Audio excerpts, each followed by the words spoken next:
Welcome everyone to League of Leaders Hot Topic Tuesday. I'm Zach Sooty. We have Al Fragnoli and guest Brandon Gunn. Gentlemen, thank you for being here. Got some good topics tonight. Lots happening.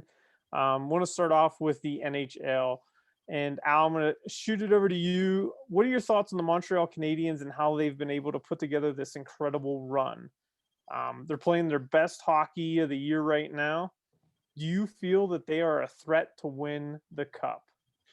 They are playing good hockey at the moment. Zach, as you mentioned, definitely playing their best hockey of the season, which is obviously a perfect time to have that in the postseason here. Are they a threat for the Stanley Cup? I don't think so.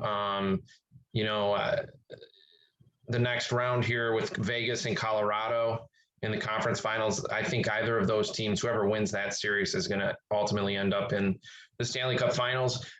Incredible journey that the Canadiens have been on so far, to say the least. I didn't think they were getting out of the first round. I don't think anybody really did, unless you maybe lived in Montreal or were inside that locker room, right? I don't think there were many people that thought they would get past Toronto in that first round and their firepower on offense, but they somehow did, and they're still playing, and they're playing great hockey. At the moment, led by Carey Price, which is awesome to see, a veteran goaltender who's had some injury problems in the last couple of years, but he's definitely bounced back. He's healthy, and he is playing some incredible hockey right now.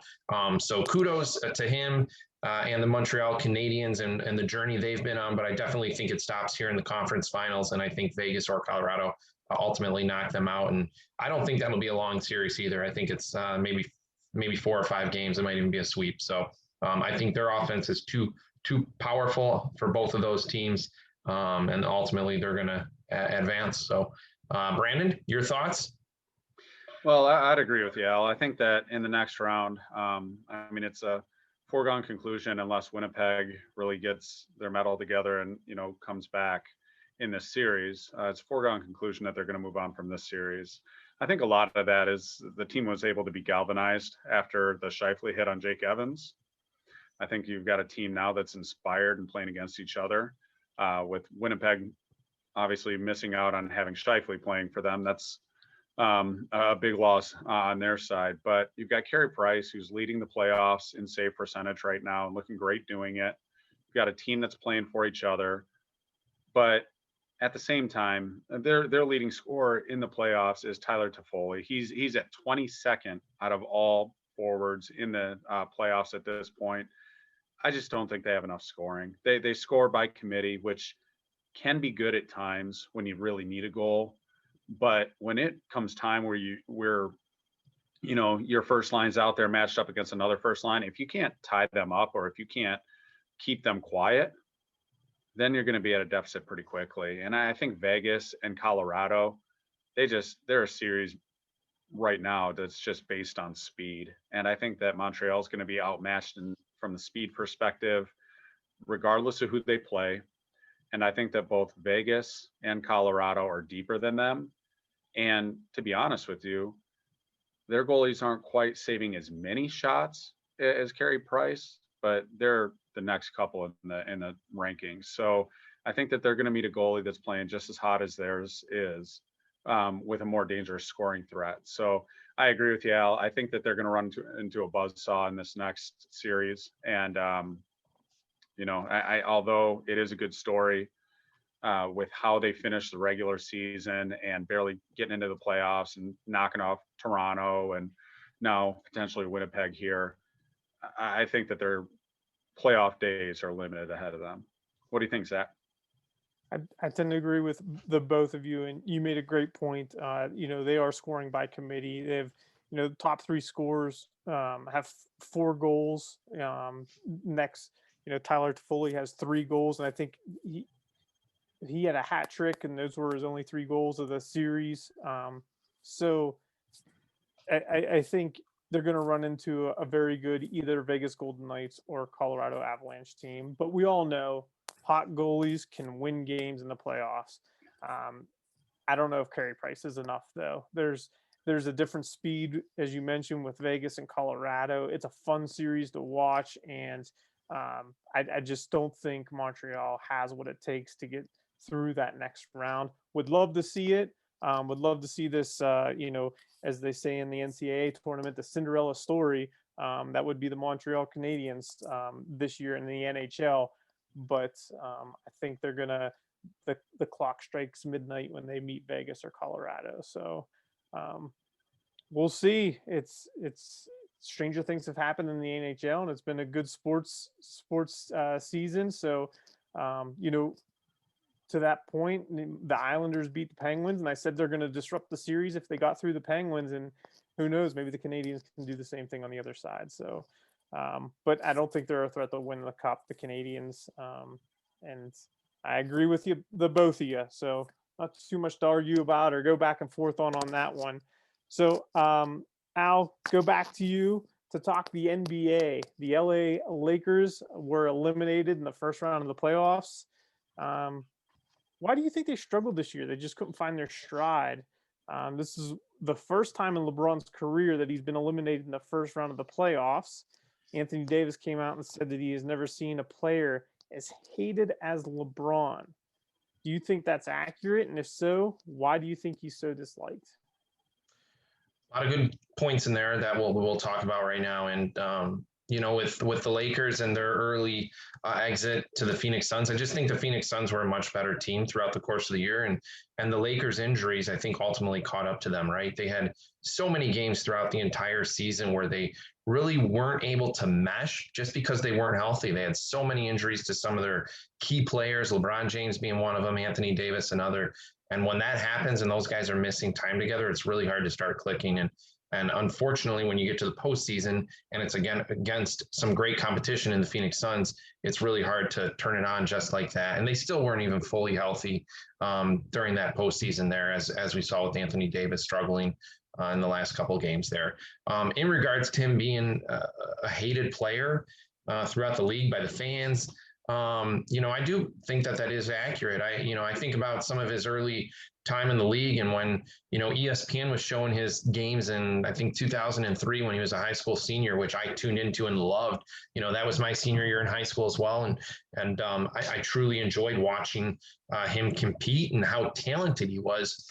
I didn't really develop an issue with him until the probably mid 2000s there when the rivalry when he was with the Cleveland Indians and they started playing the Detroit Pistons, obviously my hometown team here, when the Pistons had some success. And I remember going to Game 5 at the Palace of Auburn Hills, and I believe it was 2007, I want to say, where the Cavs were down 2-0. LeBron came out and pulled his team back, and they won in overtime. And it was an amazing game, but he scored the last 27 or 28 points of that game.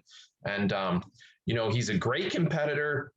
He's a great player, but I think that a lot of times when you see great athletes, you're going to have a lot of people that dislike him. They dislike that pure strength and that domination that he brings. He's a freakish athlete who's incredible.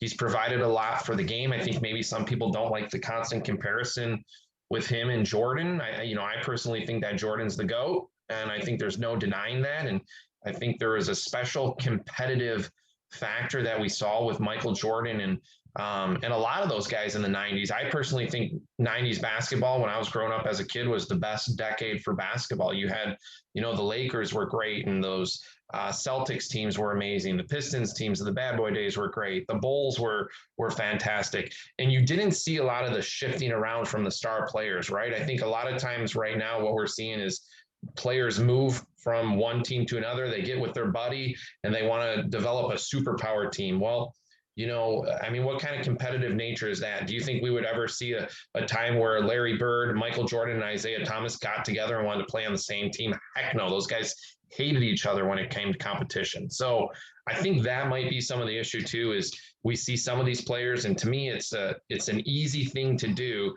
to get rid of the challenge, to want to be better and great every single day and get those people around you to be great. And I think a lot of that probably started when he had, that show that was on ESPN for an hour long, The Decision in 2010 or whatever it was. I think from that point on, probably a lot of the hatred started to just kind of increase throughout the course of the years. So it's kind of my thoughts there. Brandon? Yeah, I'm going to echo a lot of what you said. I think that not only are we seeing the best player in the league from a skill perspective, struggle in terms of fans disliking him and things like that, being a polarizing player, but we saw a league that's shifted. I mean, you look around the league and you look around and think what players are hated in the league now, and there's just not the players that are hated before. Whereas to your point, Al, you go around the league when we were watching the bad boy Pistons, and how many players did we hate? That the hate was there because there were rivals. Larry Bird and Isaiah Thomas weren't exactly going out shaking hands, giving each other hugs, and BSing up until the point that the of tip off. So I think we're just looking at a different league now. Now these guys are hanging out the night before, and getting together, and I just think we're looking at a league where I'm going to go out and say that it's become softer, and it's a softer league, and you've got this isolated player that's polarizing. Now, in terms of that, and the reason that I started off there is because I think that that's why they didn't win that series too. I think you got LeBron coming out before the series saying that in his career he's never going to be 100% again. If he could give away the MVP, he'd give it to Steph Curry. And making these claims and statements that could you imagine either Isaiah Thomas, Michael Jordan, Kobe Bryant, all of these greats in the era before going out and awarding the MVP to another player on the opposite team that they were getting ready to play a series against. I don't understand how that happens. So I think they were in their own heads before tip off of the first game and almost bowing out. And then you saw LeBron doing things like walking off the court with his team or from his team, 5 minutes left in the game. These are the things nowadays that he's doing to really just rile up fans that don't care for him anyways. But I'll go back to the decision. And because, well, and even before then, like you said, Al, he was on TV in high school playing basketball. I think he was universally loved at that point. I don't think he had many people rooting against him at that point. But then as his career went on, so Al, you and I differ in one perspective in just that when he was with the Cavaliers and playing against the Pistons, I hated him, but it was a Jordan kind of hate where it was I respected his game, but I still could respect what he was doing on the court when he played against our team. Then he went and then where he irked me was the decision and the not one, not two, not, however many championships, got his buddies together. They all went to South Beach. And that, to me, that shifted the landscape of the NBA. Now, all of a sudden, these super teams are being formed and it becomes harder. The parity drops in the league because now you can just form a super team by signing max contracts to these guys. And that's where I just think that irked me. And then not only that, but you look at the Jordans of the world, the Barkleys of the world, Kobe Bryant, Bill Laimbeer, to keep locally. These guys used the hate to fuel them, and they went out on the court and they turned that hate into something that they could produce on the court. I don't see that with LeBron. I feel like now it's almost become too many people don't like me. Yeah, and it's just almost like a sulking, he's flopping when he gets calls or trying to flop and get calls. And I just don't, I look at the guys that we grew up watching and I just don't see him. I just see a different player. And then you add in the stuff where he's walking off 5 minutes left in the game. That stuff drives me insane, where he's dictating who his coach is going to be, what players the GM should bring in. I mean, there's just so many aspects to it. And then add in, if he's going to be polarizing on the court, and then he goes off the court and he makes political stances, which whatever those are, a political stance is going to have 50% of people agreeing with you, but then that other 50% is going to be disagreeing with you right off the top. I just feel like he's done a lot to really get in his own way later in his career, which is sad because I think that even last time we talked about him, it was what could have been for LeBron James. And now I feel like he's not going to live up to what he really could have when we were watching him in high school on ESPN. What are your thoughts, Zach? So I think you touched on a lot of things that I kind of want to just go back to. you mentioned, when he was with Cleveland, there was this relationship that you respected him.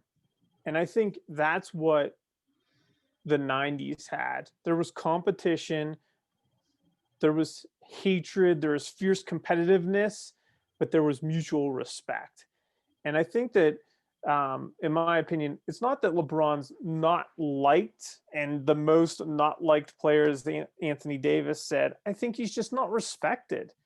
You mentioned his flops. That's not respectable.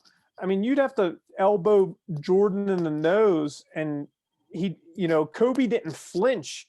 There was a mentality where you couldn't knock them down. And LeBron is twice their size and goes down because someone goes by him and the wind blew too fast. I mean, he lost. I think people don't respect his game, and I think that's why he's not liked. And I won't say hated. It's just he doesn't play a respectable game, and that's my take on LeBron and him being hated, as Anthony Davis said. As far as political views and things, like, he's done some great things. The I Promise School, I think he's done some amazing things, and if that's the route he continues to pursue while playing basketball, after basketball, I think he's doing fantastic things. And I just think that you mentioned some people are going to like him because of it, some people are going to dislike him because of that, but to me, on the court, he doesn't play a respectable basketball game. I think he's just an individual that doesn't have that. And, I'm a huge fan of Kobe, the Mamba mentality. Love that fierce competitiveness. I loved his relationship with Jordan that he had, and he learned from him. They had conversations. They talked about being competitive, and they had that, I'm going to put this dagger in your heart and make sure I end this game. And, if I have to score 60 or 80 points, I'm going to do it. And I just don't see that from Jordan. I think he's a different type of player, and it's a different mentality than the greats we're talking about with Jordan. And, you said, Al, Jordan's the GOAT in your opinion. I got Jordan and Kobe 1 and 2. And it's because of their fierce competitiveness. I love the way they played the game, and that's why I don't respect LeBron's game. Huge fan of him early in his career, but I think as it goes on, he's looking around for calls, putting his arms up. Put your head down and play the game, man. You didn't get the call, go get the ball back. I just miss that mentality, and I wish he had more of it, but. So again, agree with you both on many of the different things we discussed. So with a lot of talk about him being the most hated athlete, we're seeing fans take it out on players, even going as far as throwing popcorn and water bottles, or running out onto the court or running onto the field.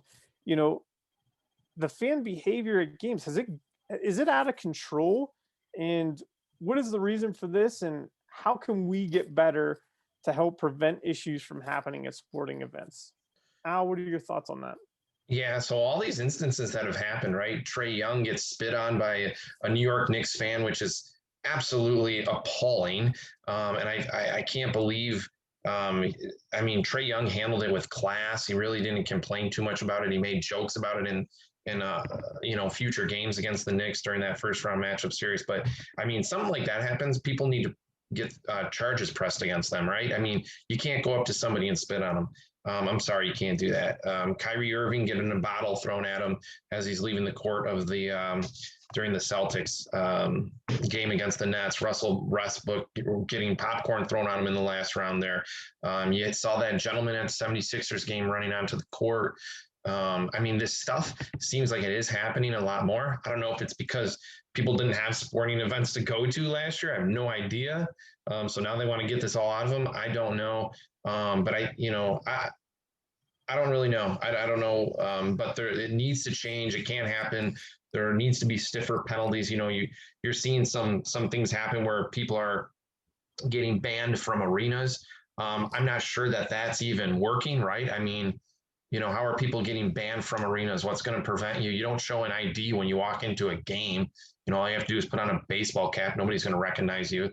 So, I just think there needs to be stiffer penalties when this stuff happens. We got to respect what the players are doing on the court, on the field, on the ice, whatever it is. You have to respect what's going on. You have to let them do your thing. It's one thing if you boo them, that's fine, whatever. But you're seeing objects being thrown at athletes. That's a very dangerous thing. So I don't know what's going on, but in my opinion, the only way to correct it is to provide stiffer penalties to people that are doing those things. Brandon, your thoughts?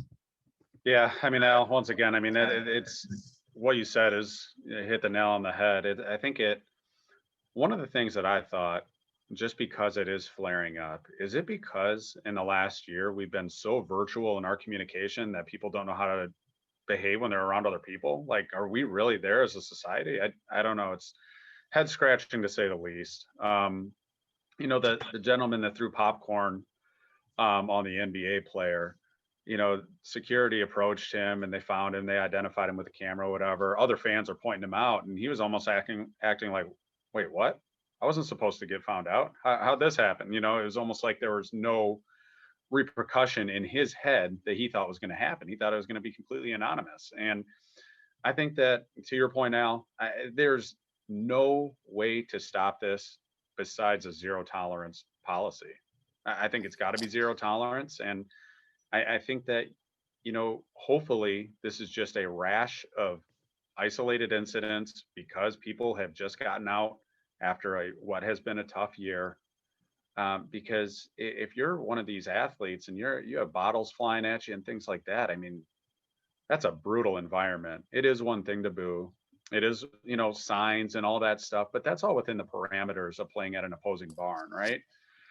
But once things start flying at you and you got to worry about getting spit on, or Mark Scheifele had people threatening his family because of an ill-advised hit he made, you got to stick to what's on the sporting surface, whether it's the court, the ice, whatever. Criticize that, be critical of that. Do not bring any foreign objects or into it or anything that goes against these players' families. And once again, just a zero tolerance inside of these arenas. What are your thoughts, Zach? Yeah, is it out of control? I think it is. I think one time's too many. I mean, it's disrespectful to the other fans. It's disrespectful to the players, on the court or on the field or whatever you're interrupting. It's not funny. It's not amusing. I don't get it. I think the old days of throwing tomatoes at comics. I mean, is that where we're at? Like that's what I feel like.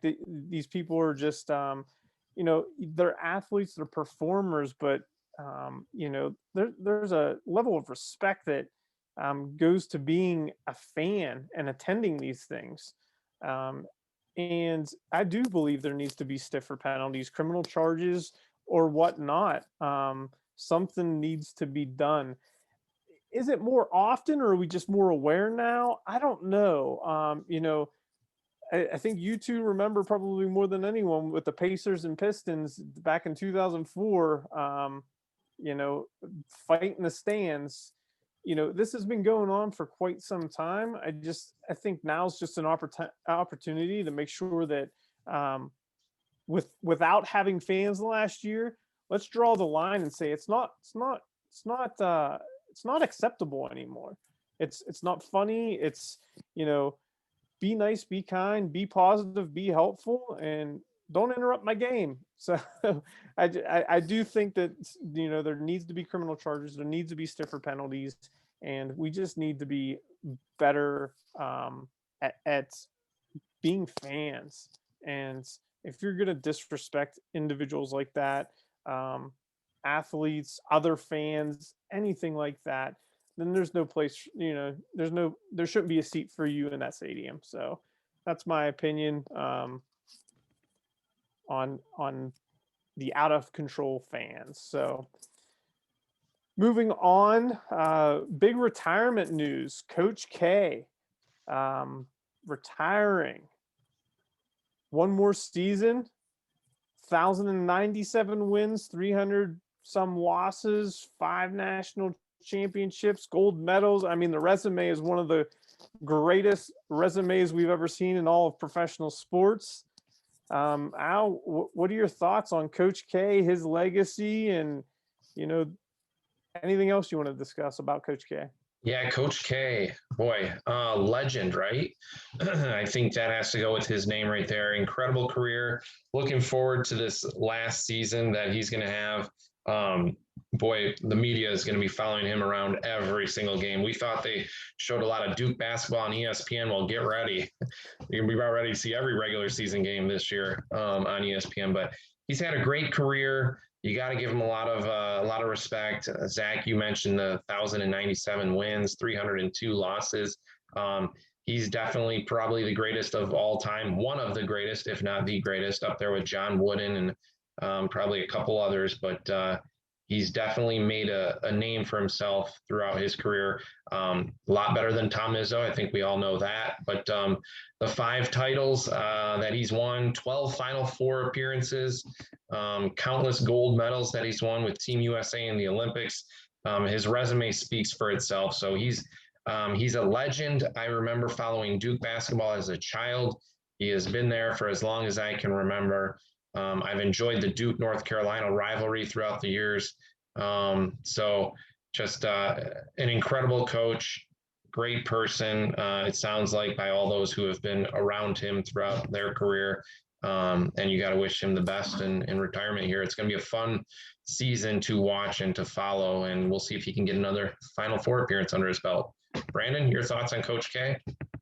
Yeah, I mean, the resume speaks for itself. I mean, the winningest coach, like you said, I mean, you could definitely compare him to maybe just a couple guys, but that list is so short. The accolades go on forever. He's coached multiple different platforms too, whether it's the Olympics and coaching NBA players or, you know, coaching at the college level, and he's excelled at all of those. I'm really curious if we're going to see any sort of success that meets the longevity that Coach K experienced. I mean, it's amazing. You go back and you look at it, and it's just, you know, all of the things that he's done over the course of time. And like you said, Al, none of us have known a different Duke coach. So here we are, we're watching a guy that's literally taken a program and kept them in the forefront of college basketball for our entire lifetimes. And here he is. He gets to go out on his own terms, which is something that we don't see all too often nowadays. You know, somebody's either squeezed out or canceled or, you know, whatever the case may be, depending on the situation. And I think that, you know, for him, he got to pick his replacement who gets to study under him for this next and final year of his career. And I think that's a great thing for him. I think that's a great thing for Duke basketball. You know, 5 national championships, once again, unheralded. But I don't know if you guys got to see it. The press conference in the beginning, when he announced it, it looked like some sort of Super Sunday church thing where there were just women like dancing, twirling around, standing on chairs, pumping his fist. I mean, this is a guy that, even though he's quiet and doesn't say a whole lot, like he's got a crazy rabid following amongst these fans. I'm watching like these, you know, women that are almost his age, you know, celebrating his career, dancing around. And I thought it was unbelievable. And I think that his career is unbelievable. And the chances of us seeing something like this ever again are slim to none. And so congratulations to him on a great career. What are your thoughts, Zach? Yeah, I think an amazing career. You know, you think back to Coach K. You're right. We don't know another Duke coach. The guy started before any of us were ever born. The guy, you know, played basketball under Bobby Knight. You know, military academy, captain of his own team, of the team in his senior year. You know, he had some opportunities. He took advantage of them, and man, did he run with them. And I think his success and his coaching goes back to that military academy. But I think he also evolved over time. He became a a player's coach, because as the players changed, so did he. And I think that's what's so hard for these new coaches. He adapted so well. He connected with his players. He cared about his players, and it didn't matter what decade they played in.